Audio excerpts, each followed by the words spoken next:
ഇന്ന് fire and rescue ഡിപ്പാർട്ട്മെന്റിന്റെ പ്രവർത്തനങ്ങളുടെ ഒരു വിലയിരുത്തലും അവലോകനവുമാണ് നടന്നത്.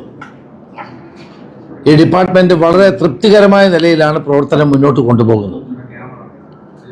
ധാരാളം പരിമിതികളുണ്ടെങ്കിലും കേരളത്തിലെ ജനങ്ങൾക്ക് വളരെ സ്തുത്യർഹമായ സേവനമാണ് Kerala fire force and rescue department ചെയ്തുകൊണ്ടിരിക്കുന്നത്. എവിടെയെങ്കിലും ഒരു തീപിടുത്തമുണ്ടായാലോ, വെള്ളപ്പൊക്കമുണ്ടായാലോ, പ്രകൃതി ദുരന്തമുണ്ടായാലോ അവിടെയെല്ലാം ഫയർഫോഴ്സിന്റെ സേവനം ഇന്ന് നല്ല നിലയിൽ ലഭിച്ചു വരുന്നുണ്ട്.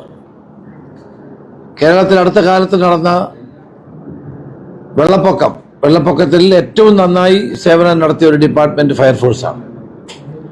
അതുപോലെ മേജറായി വരുന്ന തീപിടുത്തങ്ങൾ കോഴിക്കോട് ജയലക്ഷ്മി നടന്നതാണെങ്കിലും, എറണാകുളത്ത് നമ്മുടെ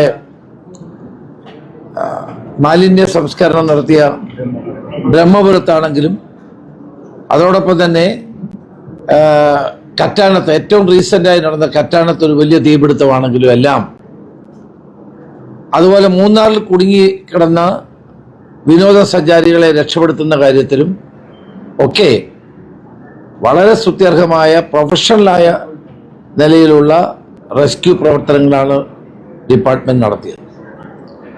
അതുപോലെ തന്നെ പുതുതായി 1000 ഹോം ഗാർഡുകളെ നിയമിക്കാനുള്ള തീരുമാനം ഇന്ന് എടുത്തിട്ടുണ്ട്. ഈ ഹോം ഗാർഡുകൾ നമ്മുടെ ട്രാഫിക് ഡ്യൂട്ടി ഉൾപ്പെടെയുള്ള വലിയ സേവന പ്രവർത്തനങ്ങൾ നടത്തുകയാണ്. അപ്പോൾ ഇപ്പോൾ പലയിടത്തും ഈ ഒരു ആവശ്യം ഉയർന്നു വരുന്നതിന് പശ്ചാത്തലത്തിലാണ് ഇന്നത്തെ യോഗത്തിൽ 1000 ഹോം ഗാർഡുകളെ, അവരൊക്കെ മിലിറ്ററി സർവീസിൽ നിന്ന്, സേനകളിൽ നിന്ന് റിട്ടയർ വരുന്ന ആളുകളാണ് ഹോം ഗാർഡുകൾ. 1000 ഹോം ഗാർഡുകളെ അവരെ നിയമിക്കാൻ തീരുമാനിച്ചിട്ടുണ്ട്. അതുപോലെ തന്നെ കേരളത്തിൽ ഇപ്പം മൊത്തം 133 സ്റ്റേഷനുകളാണ് ഉള്ളത്.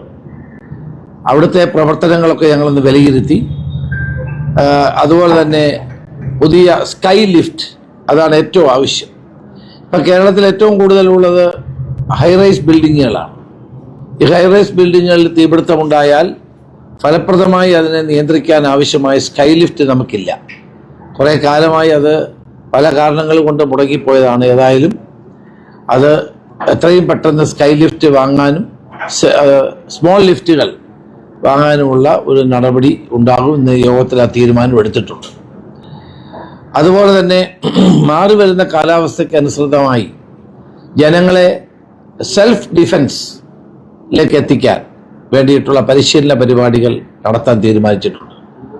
അതിന് നമ്മുടെ പല സ്ഥലങ്ങളിലുമുള്ള റെസിഡൻസ് അസോസിയേഷനുകൾ, അതുപോലെ തന്നെ സ്കൂളുകളിൽ, ഇവിടെല്ലാം ഒരു വെള്ളപ്പൊക്കം ഉണ്ടായാലോ ഫയർ ഉണ്ടായാലോ എന്തെല്ലാം കാര്യങ്ങൾ ശ്രദ്ധിക്കണം എന്നുള്ള പരിശീലനം നൽകാനും അവബോധം ഉണ്ടാക്കാനും, അതുണ്ടാകുമ്പോൾ ആളുകളെ രക്ഷപ്പെടുത്തുന്ന കാര്യത്തിലുള്ള സിവിൽ ഡിഫൻസ് അവർക്ക് പകർന്നു കൊടുക്കാനും ഉള്ള നടപടി നമ്മൾ ചെയ്യുന്നത്. ഇപ്പം 133 സ്ഥലങ്ങളിൽ അവർ ഐഡിയലായിരിക്കുകയല്ല, ഇത്തരം പ്രവർത്തനങ്ങൾ നടത്തുന്നുണ്ട്. അപ്പോൾ പല സ്ഥലങ്ങളിലും കുട്ടികൾക്ക് സ്വിമ്മിങ് അറിയില്ല. അപ്പോൾ അവർക്ക് അതിന് സ്വിമ്മിങ് പരിശീലനം നൽകുക, ഒരു ഫയർ ഉണ്ടായാൽ എന്തെല്ലാം ചെയ്യണമെന്നുള്ളതിനെ പറ്റി ഒരു അവബോധം നൽകുക, അത്തരം കാര്യങ്ങളിലാണ് കൂടുതലായി നടത്താൻ ഇന്ന് തീരുമാനിച്ചിട്ടുണ്ട്. എല്ലായിടത്തും സെൽഫ് ഡിഫൻസിനുള്ള പ്രവർത്തനങ്ങൾക്ക് ഫയർ ഓഫീസേഴ്സ് അവർ നേതൃത്വം കൊടുക്കും. അത് കേരളം മുഴുവൻ വ്യാപിപ്പിക്കാൻ തീരുമാനിച്ചിട്ടുണ്ട്. ഇപ്പം നമ്മുടെ ആളുകളൊക്കെ മിക്കവാറും ഫ്ലാറ്റുകളിലാണ് താമസം. അവർക്കൊന്നും നീന്തൽ സൗകര്യങ്ങളോ മറ്റു കാര്യങ്ങളോ ഇല്ല. അത് അവർക്ക് പരിശീലനം കൊടുക്കാനും അത് പ്രവർത്തനം വ്യാപിപ്പിക്കാനും തീരുമാനിച്ചിട്ടുണ്ട്. ഫയർഫോഴ്സിൻ്റെ മൊത്തത്തിലുള്ള പ്രവർത്തനം ആധുനികവൽക്കരിക്കാനുള്ള ഒരു കർമ്മ പദ്ധതിക്ക് ഗവൺമെൻറ് രൂപം നൽകും. ഇന്ന് ഡിപ്പാർട്ട്മെൻറ്റുമായിട്ട് അത്തരം കാര്യങ്ങൾ സംസാരിച്ചു. ഒരു കാര്യത്തിൽ എനിക്ക് സന്തോഷമുണ്ട്. അവർ വളരെ നല്ല നിലയിൽ 3 പരിശീലന കേന്ദ്രങ്ങളിലും ഫയർഫോഴ്സിൻ്റെ 133 യൂണിറ്റുകളിലുമൊക്കെ നല്ല പ്രവർത്തനം കാഴ്ച. ഒരു വലിയ തോതിലുള്ള ഒരു പരാതിയും ഇവരെ പറ്റി ഉയർന്നു വന്നിട്ടില്ല. പക്ഷേ ആധുനിക ക്ലൈമറ്റ് ചേഞ്ചിൻ്റെ കാലഘട്ടത്തിൽ, അതുപോലെ തന്നെ പാരിസ്ഥിതികമായ പ്രശ്നങ്ങളുള്ള കാലഘട്ടത്തിൽ അതിനനുസൃതമായ നിലയിലുള്ള ഇവരെ പ്രൊഫഷണലി എക്വിപ്പ് ചെയ്യേണ്ടത് ആവശ്യമാണ്. കുറെ കൂടി പ്രൊഫഷണലായിട്ട് അവരുടെ പ്രവർത്തനങ്ങൾ അപ്ഗ്രേഡ് ചെയ്യത്തക്ക നിലയിലുള്ള പ്രവർത്തനങ്ങളുമായിട്ട് മുന്നോട്ട് പോകാനാണ് തീരുമാനിച്ചിട്ടുള്ളത്. ശ്രീ നിതിൻ അഗർവാളിൻ്റെ നേതൃത്വത്തിൽ നല്ല പ്രവർത്തനം ഇന്ന് ഫയർഫോഴ്സ് കാഴ്ചവെക്കുന്നുണ്ട്. അതിൽ ഞാൻ പൂർണ്ണ സംതൃപ്തി പ്രകടിപ്പിക്കുകയാണ്. ഇനിയും അവരുടെ നേരിടുന്ന കുറച്ച് പ്രശ്നങ്ങളുണ്ട്, അതെല്ലാം ഗവൺമെൻറ് തലത്തിൽ ചർച്ച ചെയ്ത് പരിഹരിച്ച് മുന്നോട്ട് പോകും. ഇതിനകത്ത് ജനങ്ങളുടെ സഹകരണം കൂടുതലായി ഉണ്ടാകേണ്ട ഒരു കാലമാണ്. കാരണം ഒരു തീപിടുത്തമുണ്ടായാലോ വെള്ളപ്പൊക്കം ഉണ്ടായാലോ ഒരു മലയിടിച്ചിലുണ്ടായാലോ ഇന്ന് ആദ്യം ഓടിയെത്തുന്നത് ഫയർഫോഴ്സാണ്.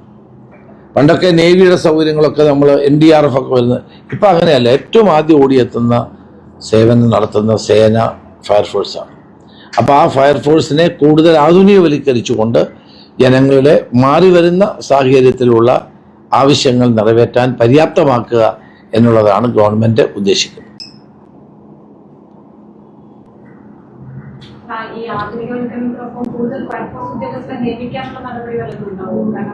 ഫയർമാൻമാരെ അതിൻ്റെ കാര്യങ്ങളുണ്ട്, ഇപ്പോൾ പോസ്റ്റുകളുണ്ട്. പക്ഷേ അത്ര കുറച്ച് കൂടുതൽ പോസ്റ്റുകൾ വേണം.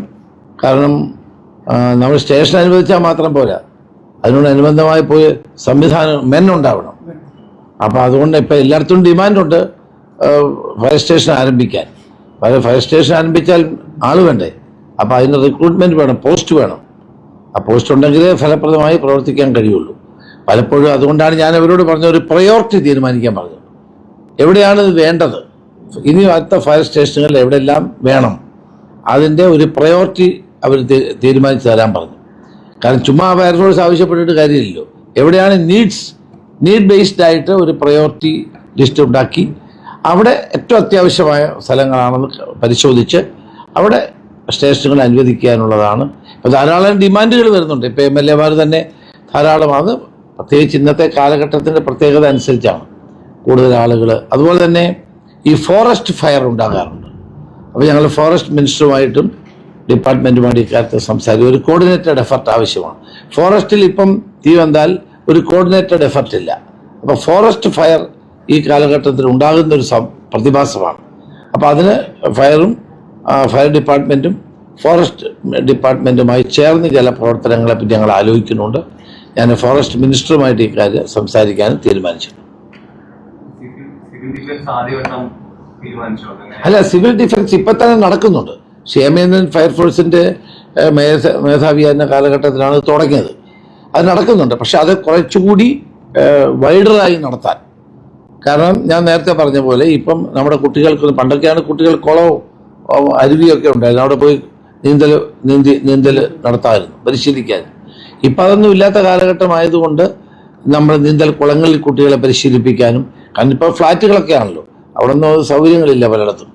അപ്പം അതിനുവേണ്ടി ഇപ്പം കരമന നന്നായി നടക്കുന്നുണ്ട് അല്ലേ? കരമന നമ്മളെ സിവിൽ ഡിഫൻസ് പ്രോഗ്രാം നടക്കുന്നുണ്ട്. ഞാൻ ഹോം മിനിസ്റ്റർ ആയിരുന്ന കാലത്ത് അന്ന് ആരംഭിച്ചതാണ്. നന്നായി ഇപ്പം നടക്കുന്നുണ്ട്. തൃശ്ശൂർ സ്വിമ്മിംഗ് പൂളിൽ അതെ വിയൂരിൽ അത് ചെയ്യുന്നുണ്ട്. ട്രെയിനിങ് ഇൻസ്റ്റിറ്റ്യൂട്ടിൽ ചെയ്യുന്നുണ്ട്. കുറച്ചുകൂടി അത് ഒരു ജനവൽക്കരണമാക്കി മാറ്റുക. ജനാധിപത്യപരമായി എല്ലാ സ്ഥലങ്ങളിലും ചില അരുവികൾ നടത്താം, ചില പുഴകളിൽ നടത്താം. കുറച്ചുകൂടി ജനങ്ങളുടെ പാർട്ടിസിപ്പേഷൻ ഉറപ്പുവരുത്തിക്കൊണ്ട് സെൽഫ് ഡിഫൻസ് പ്രോഗ്രാംസ് നമുക്ക് നടത്താൻ കഴിയുന്നതാണ്. ഈ കേരളത്തിൽ വലിയ അതെ, കോഴിക്കോട് ഈ ഫയർ ഓഡിറ്റ് നടത്തിയിട്ട് പല പ്രാവശ്യം ഇതിന്റെ കാര്യം നടന്നില്ല. പക്ഷെ വലിയ തീപിടുത്തങ്ങളാണ് ഉണ്ടാവുക. അത്തരം സംഭവങ്ങളൊരു പെർമനന്റ് സൊല്യൂഷൻ ഉണ്ടാവുന്നില്ല. അല്ല, ഇപ്പൊ ബ്രഹ്മപുരം ഇപ്പൊ നമ്മൾ നിയന്ത്രിച്ചു. അത് ഈ പറഞ്ഞത് ശരിയാണ്. കോഴിക്കോട്, ചാല, ഇതൊക്കെ വളരെ അടുത്തടുത്ത ബിൽഡിങ്ങുകളും പഴയ വയറിങ് ഇതൊക്കെ കൊണ്ടാണ് പലപ്പോഴും ഉണ്ടാകുന്നത് അല്ലേ? എന്താ, ഞാനൊരു ലേമാൻ എന്നുള്ള നിലയിൽ പറയുകയാണ്. പക്ഷെ അത് fire audit you have done A fire. ഇത് നിർദ്ദേശം കിട്ടിയായിരുന്നു സർക്കാരിന്. അപ്പോൾ ഞങ്ങൾ എല്ലാ ജില്ലകളിലെ എവിടെയാണ് പഴയ മാർക്കറ്റ്സ് ഒക്കെ കൺജസ്റ്റഡ് ആയിട്ടുള്ള അത് ലിസ്റ്റ് ഉണ്ടാക്കിയിട്ട് സർവേ തുടങ്ങുകയാണ്. ആൻഡ് വിൽ ഇൻഫോം ദി വ്യാപാരി വ്യവസായി ഏകോപന സമിതി ഓൾസോ. അവിടെ സഹകരണ കൂടെ നമുക്ക് മീറ്റിംഗ് കൂടിയിട്ട് ഈ കാര്യത്തിൽ അവരുടെ സഹായം കൂടെ തേടി. കാരണം പല വയറിങ്ങുകളൊക്കെ മാറ്റണം. ഇപ്പൊ മിഠായിത്തെരുവ് അറിയാമല്ലോ, അവിടെ പോയാൽ അവിടെ നടക്കാൻ പോലും സ്ഥലമില്ല. അന്ന് ഇത്ര വ്യാപകമായ ബിൽഡിംഗ് റൂൾസ് ഇല്ല. ഇല്ല. അപ്പോൾ അതുകൊണ്ട് അവർ അടുത്തടുത്ത് ഉണ്ടാക്കിയിരിക്കുക. അല്ല, വളരെ പഴയതായി പോയി, അതുകൊണ്ടാണ്. സ്ഥലമാറ്റവുമായി ബന്ധപ്പെട്ടിട്ട് ഒരു ആശയമുണ്ട്. ചട്ടങ്ങളൊക്കെ പാലിക്കാതെയാണ് കരട് പട്ടിക പുറത്തിറക്കിയത്. ശ്രദ്ധയിൽപ്പെട്ടില്ല, ആരും എന്നോട് പരാതി പറഞ്ഞില്ല. 1250 പേരുടെ പട്ടികകൾ പുറത്തു വന്നിട്ടുണ്ട്, കരട് പട്ടിക. അതിൽ ചട്ടങ്ങളൊന്നും പാലിച്ചിട്ടില്ലെന്നാണ് പറഞ്ഞത്. 2017 ഇതുവരെ പുറത്തിറങ്ങിയിട്ടില്ല. കരട് പട്ടിക നോക്കാം എന്താന്ന്. പലപ്പോഴും ഈ പകർച്ചവ്യാധികളൊക്കെ പടരുന്ന ഒരു സമയമാണല്ലോ. ഈ മലിനജലത്തിലൊക്കെ പലപ്പോഴും ഈ ഫയർഫോഴ്സ് ഉദ്യോഗസ്ഥർക്ക് ഇറങ്ങേണ്ടി ഒരു സാഹചര്യം ഉണ്ടല്ലോ. അപ്പൊ അവർ ഉപയോഗിക്കുന്നത് ഇപ്പോ വെറ്റ് സ്യൂട്ട് ആണെന്ന് തോന്നുന്നു. ഇതൊക്കെ ഈ വിദേശ രാജ്യങ്ങളിലൊക്കെ ഡ്രൈ സ്യൂട്ട് പോലുള്ള സാധനങ്ങളാണ് ഉപയോഗിക്കുന്നത്. അപ്പൊ ഇവരുടെ ചെവിയിലും മുക്കിലൊക്കെ അത് വാങ്ങുന്നുണ്ട്. ഇത് നിങ്ങളുടെ മോഡേണൈസേഷൻ ഭാഗമായിട്ട് ഈ നിങ്ങൾ പറഞ്ഞ സ്യൂട്ട് ഫയർഫോഴ്സിന്റെ മോഡേണൈസേഷന്റെ ഭാഗമായിട്ട് അത് വാങ്ങും. കുറച്ച് ഇത് തീരുമാനങ്ങൾ എടുത്തിട്ടുണ്ട്. ഫണ്ടിന്റെ അപര്യാപ്തത കൊണ്ടാണ് കുറച്ച് ഇപ്പം ഫണ്ട് കിട്ടിക്കഴിഞ്ഞാൽ കുറച്ചുകൂടി നല്ല നിലയിൽ ഈ പറഞ്ഞ കാര്യങ്ങളൊക്കെ ചെയ്യാൻ. പിന്നെ ഈ ഹോം ഗാർഡുകൾ ഈ വലിയ ചൂടത്തൊക്കെ നിന്ന് ട്രാഫിക് നിയന്ത്രിക്കുമ്പോൾ അവർക്ക് വെള്ളം കൊടുക്കാൻ, അവരുടെ ഡ്രസ്സ് കുറച്ച് മാറ്റം വരുത്താനൊക്കെയുള്ള തീരുമാനം തന്നെ എടുത്തിട്ടുണ്ട്. ഈ ഹൈറൈസ് ബിൽഡിങ്ങിന് പെർമിഷൻ കൊടുക്കുമ്പോൾ ഫയറിന്റെ പെർമിഷൻ കൂടി വേണം. പലപ്പോഴും ഈ വാഹനം കടന്നു പോകാൻ ചുറ്റും കടന്നു പോകുന്നുണ്ട്. പ്രശ്നം വന്നാൽ അത് നാഷണൽ ബിൽഡിംഗ് റൂൾസ് ആണ്, അതെല്ലാം നാഷണൽ ബിൽഡിംഗ് കോഡാണ്. ബിൽഡിങ്സ് ഉണ്ട്. ഏറ്റവും അവസാനം ഒരു ഒറ്റത്തവണ തീർപ്പാക്കലിന്റെ ഒക്കെ ഇതിന്റെ പെർമിഷൻ എടുത്ത് പോകുന്ന പരിപാടിയുണ്ട്. കോടതി പോയിട്ടൊക്കെ അവിടെയൊക്കെ വലിയ പ്രശ്നമല്ലേ ഇത്? അല്ല, ഇപ്പൊ പുതിയ ബിൽഡിങ്ങുകൾക്കെല്ലാം നാഷണൽ ബിൽഡിംഗ് കോഡ് അനുസരിച്ചാണ് പോകുന്നത്. ഈ പഴയ ബിൽഡിങ്ങുകളെ സംബന്ധിച്ച് ഈ ബിൽഡിങ്സിന് അവരുടെ ഫ്ലോർ ഏരിയ അനുസരിച്ച് റോഡിന്റെ വീതി നിശ്ചയിച്ചിരിക്കുകയാണ് കോഡിൽ. അപ്പോൾ അവരുടെ എത്ര ഫ്ലോർ ഏരിയയുടെ ആപ്ലിക്കേഷനാണ് അതനുസരിച്ച് റോഡിന്റെ വീതി ഉറപ്പ് വരുത്തേണ്ടതുണ്ട്. അപ്പോൾ അവർ ഡ്രോയിങ് സബ്മിറ്റ് ചെയ്യും, അതിൽ പറയും എത്ര വീതിയാണ്. പിന്നെ നമ്മുടെ ഓഫീസർ പോയി ഇൻസ്പെക്ട് ചെയ്യും, അതനുസരിച്ച് പിന്നെ NOC മുന്നോട്ട് പോകത്തുള്ളൂ. So we ensure that the width is enough for a fire engine to go there and attend to the fire situation. അതിനു വേണ്ടിയിട്ടാണ് പല 5 meters to 8 meters 10 meters വരെയുള്ള വീതി ആവശ്യം. ഇത് അതനുസരിച്ചാണ്, so that the fire engine of adequate capacity can go and attend to the fire situation. പരിമിതികളുണ്ട്, അത് പരിഹരിച്ച് നമ്മൾ മുന്നോട്ട് പോകും. ഈ 2 ബോഡി ബിൽഡർമാർക്ക് നീക്കാൻ നൽകുന്നതുമായി ബന്ധപ്പെട്ട ഒരു വിഷയം നേരത്തെ ഉണ്ടായിരുന്നു. ഒരാൾക്ക് പരിശീലനം നൽകി നിയമനം നടത്താൻ വേണ്ടിയുള്ള ഒരു തീരുമാനത്തിലേക്ക് കൂടി എത്തിയിരുന്നു. അത് റദ്ദാക്കുന്നതിനുള്ള എന്തെങ്കിലും നടപടി? എൻ്റെ കയ്യിൽ ഒരു പരാതി ലഭിച്ചു. ഇങ്ങനെ അനർഹരായ ആളുകൾക്കാണ് ഈ നിയമനം നൽകിയത്. അതുകൊണ്ട് ഞാനത് എക്സാമിൻ ചെയ്യാനും, അതുവരെ ഇന്ന് പരിശീലനം തുടങ്ങേണ്ടതായിരുന്നു. ഇന്ന് തൊട്ടുള്ള പരിശീലനം നിർത്തിവെച്ചു. കാരണം അങ്ങനെ അർഹതയില്ലാത്ത ആളുകളെ ASIമാരായി നിയമിക്കാൻ പാടില്ലല്ലോ. അപ്പോൾ അത് പരിശോധിക്കാൻ റിപ്പോർട്ട് തരാനും ഡിപ്പാർട്ട്മെൻറ്റിനോട് ആവശ്യപ്പെട്ടിട്ടുണ്ട്. അതുവരെ പരിശീലനം നിർത്തിവെക്കാനും പറഞ്ഞിട്ടുണ്ട്. യോഗ്യതയില്ലാത്ത ആളുകളെ അത്തരം നിയമനങ്ങൾ ഡയറക്റ്റായി നടത്തുന്നത് ശരിയല്ല എന്നുള്ളതാണ് എൻ്റെ അഭിപ്രായം. അതുകൊണ്ടാണ് നിർത്തിവെക്കാൻ പറഞ്ഞത്. നിർത്തിവെച്ചിട്ട് എൻ്റെ റിപ്പോർട്ട് കിട്ടിയിട്ട് അന്തിമ തീരുമാനം എടുക്കും.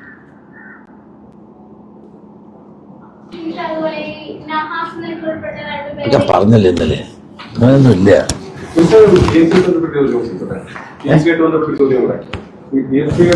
കാര്യത്തിൽ മുഖ്യമന്ത്രി എന്ന് പറഞ്ഞത് ഈ പറഞ്ഞതുപോലെ കഴിഞ്ഞ സർക്കാർ അതിൽ ഒപ്പിട്ടുണ്ടാകുന്നതുകൊണ്ട് സംസ്ഥാന സർക്കാർ ഇപ്പൊ അതുമായിട്ട് മുന്നോട്ട് പോകണമെന്നാണ് പറയുന്നത്.